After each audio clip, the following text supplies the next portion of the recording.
बिस्मिल्लाहिर्रहमानिर्रहीम। अस्सलाम वालेकुम। उम्मीद करता हूँ आप सब खैरियत से होंगे। लास्ट वीडियो की कंटिन्यूएशन है ये वीडियो, जिसमें हमने बात की थी एजुकेशन सिस्टम के बारे में, और वहाँ पे मैंने आपसे कहा था कि नेक्स्ट वीडियो में हम बात करेंगे लेवल्स ऑफ एजुकेशन सिस्टम के बारे में।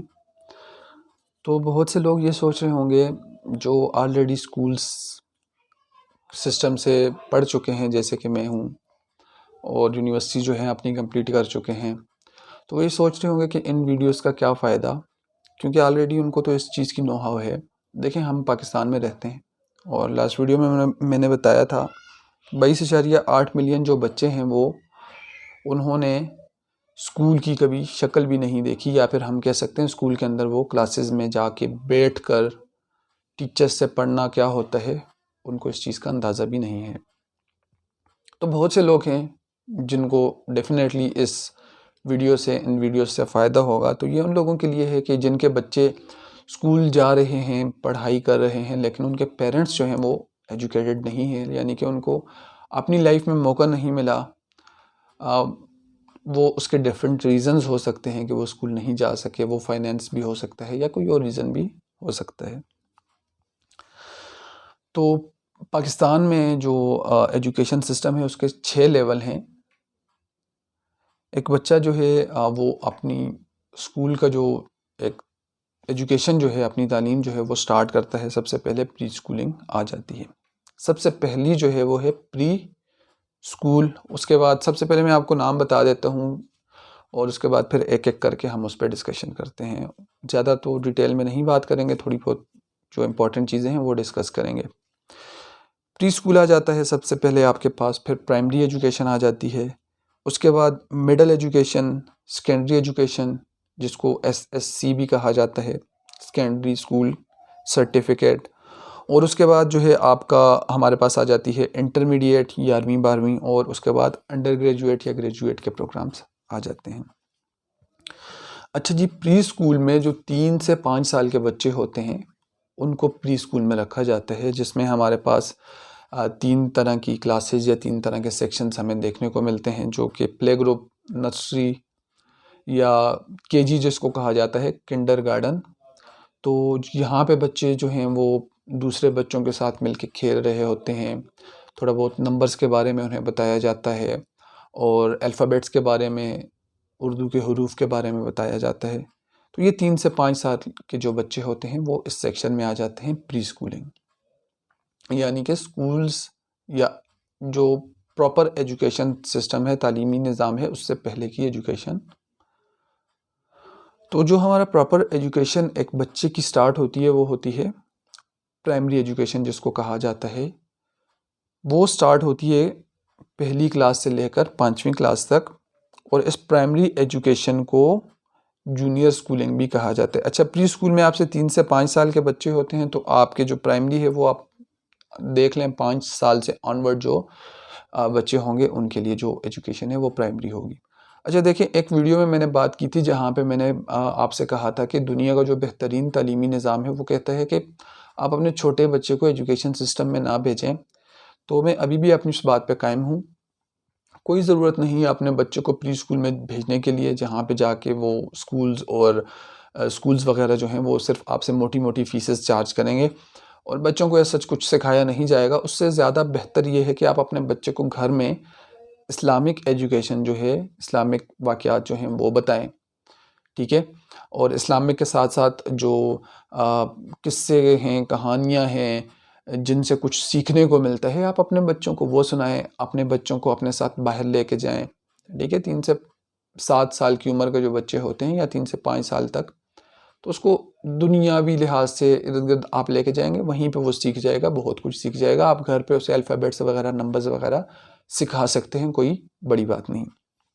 जब आपका बच्चा 5 साल का हो तो आप उसको डायरेक्टली 5 या 6 साल के बच्चे को प्राइमरी एजुकेशन में डाल दें, जो कि है आपकी स्टार्ट होती है पहली क्लास से लेकर 5वीं क्लास तक, और इसको जूनियर स्कूलिंग भी कहा जाता है। यहाँ पे बच्चे जो हैं डिफरेंट सब्जेक्ट्स पढ़ रहे होते हैं। उसके बाद बच्चे की जो है मिडिल एजुकेशन स्टार्ट होती है, जिसमें 6 से 8 साल का बच्चा। अच्छा, ये जो मैं आपको चीज़ें बता रहा हूँ, नंबर्स बता रहा हूँ, ये मैंने विकीपीडिया से उठाए हैं।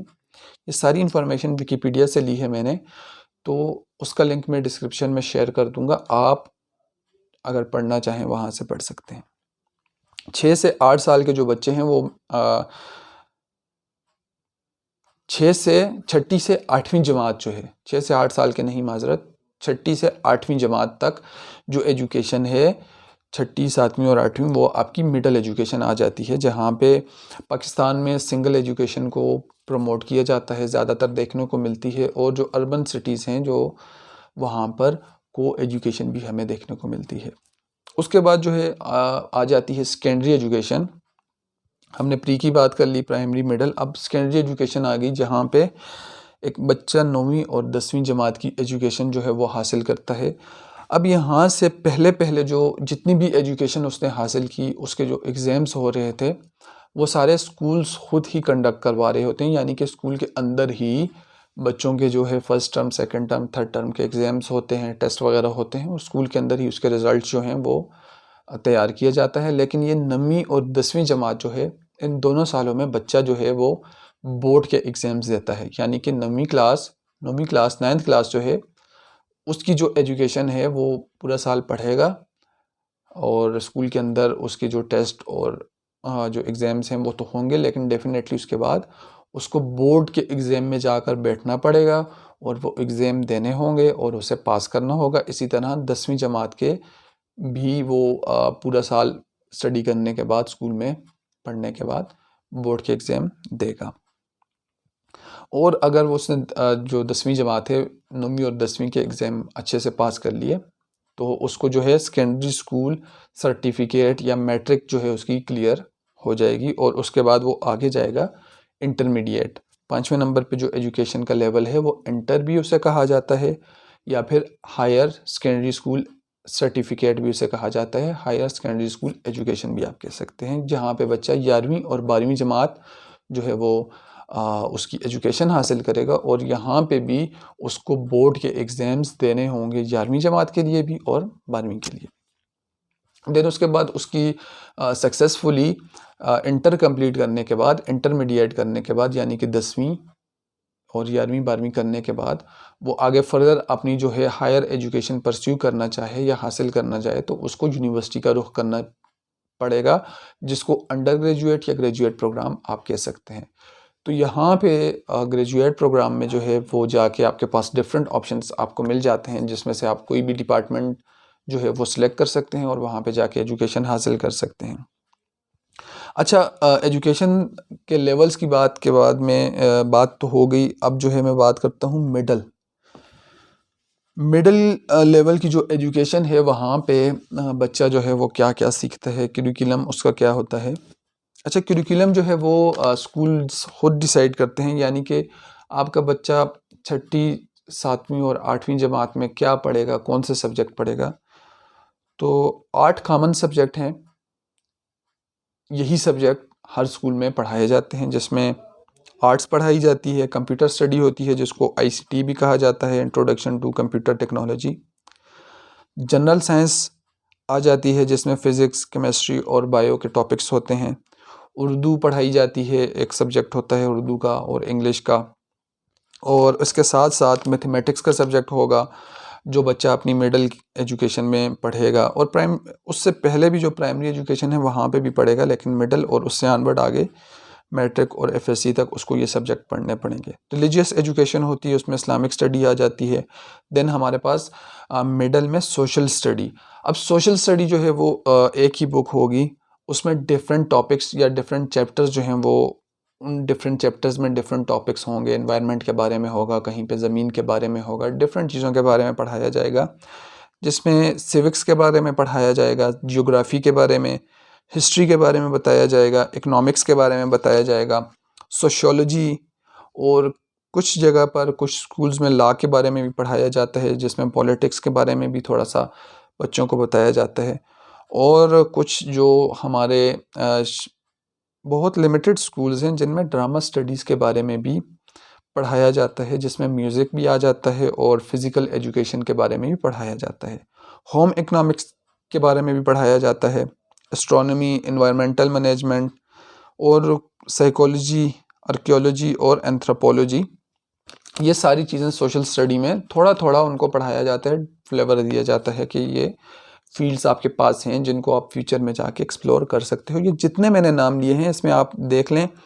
अक्सर हमें ये प्रॉब्लम होता है कि हमें पता नहीं होता हमारे पास कौन कौन सी फील्ड्स हैं। देखें, आर्ट्स जो है ना, आर्ट्स अपने अंदर एक पूरी फील्ड है, कंप्यूटर स्टडीज़ अपने अंदर एक पूरी फील्ड है। जनरल साइंस की बात करें, वहाँ पे आपके पास फिज़िक्स का ऑप्शन है, केमिस्ट्री है और उसके साथ साथ बायोलॉजी है।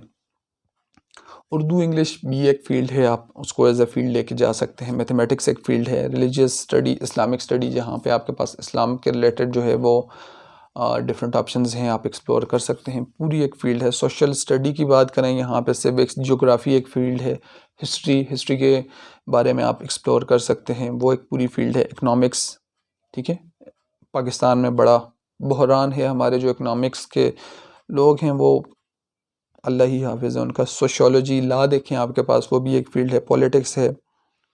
इसी तरह ड्रामा स्टडीज़ में बात करें तो म्यूज़िक और फिज़िकल एजुकेशन, म्यूज़िक अपने अंदर एक पूरी फ़ील्ड है। फ़िज़िकल एजुकेशन जो है वो तो डेफ़िनेटली बच्चों को बताया जाएगा कि किस तरह आपने दूसरों के साथ इंटरेक्ट करना है, किस तरह दूसरे आपके साथ इंटरेक्ट करेंगे, किस लेवल तक जो है आपने इंटरेक्शन जो है वो बर्दाश्त करना है, और उसके बाद जो लेवल आएगा वो जो है कोई भी आपको एक्सप्लॉइट ना करे। तो इस बारे में भी एजुकेट किया जाता है। एस्ट्रोनॉमी, एनवायरमेंटल मैनेजमेंट, ये सारी डिफरेंट फील्ड्स हैं जिनके बारे में आप एक्सप्लोर कर सकते हैं आगे जाकर।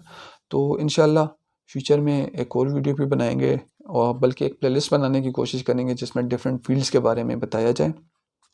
तो तब तक के लिए अल्लाह हाफिज़। और अगर आपको वीडियो पसंद आए कमेंट सेक्शन में बताएं, और कोई इम्प्रूवमेंट आप देखना चाहें, किसी टॉपिक पे आप वीडियो देखना चाहें तो उसके बारे में बताएं। Thank you.